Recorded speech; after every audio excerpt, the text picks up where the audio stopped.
Bonjour à tous, aujourd'hui pour Trop Libre, nous accueillons Farid Gaham, auteur d'une nouvelle note pour la Fondation pour l'innovation politique. Monsieur Gaham, la blockchain est-elle un atout pour garantir la souveraineté des données ? Alors, la blockchain est incontestablement un atout pour garantir la souveraineté des données. Pour rappel, cette technologie permet une transaction entre deux utilisateurs, transaction auditable et garantie par tous, qu'elle soit financière ou non d'ailleurs. La blockchain permet de sécuriser les données personnelles à travers un certain nombre de dispositifs. On peut imaginer par exemple une blockchain avec un certain nombre de permissions, je dirais, avec des règles ou des contrats. C'est aussi ce que l'on appelle les smart contracts. La blockchain peut aussi protéger les données personnelles via un chiffrage par clé qui la rendrait lisible uniquement par le détenteur de cette dernière. Ou alors la blockchain pourrait aussi détenir une information, une transaction, sans en garder véritablement une copie, mais simplement une empreinte, comme une sorte d'horodatage pour pointer l'information.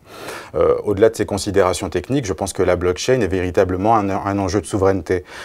Pour l'instant, ces usages et ces normes ne sont pas encore écrites. Et je pense que la France a tout intérêt à s'investir, je dirais, dans la définition de ce qui sera à terme une citoyenneté 2.0 et aussi une nouvelle démocratie avec des droits et des devoirs attenants. Et aujourd'hui, déjà, cette technologie soulève des questions qui appelleront des débats de société majeurs, à savoir, pouvons-nous nous affranchir de nos autorités de confiance, que sont les banques ou les gouvernements ou les assureurs. Voilà, est-ce que nous pourrions nous affranchir et remplacer cela par des algorithmes? Est-ce que nous pourrions trancher aussi des questions d'égalité sociale et culturelle sous le prisme de programmes informatiques? Alors, tous ces enjeux vont non seulement définir nos usages à venir de la blockchain, mais également les conditions de notre souveraineté numérique.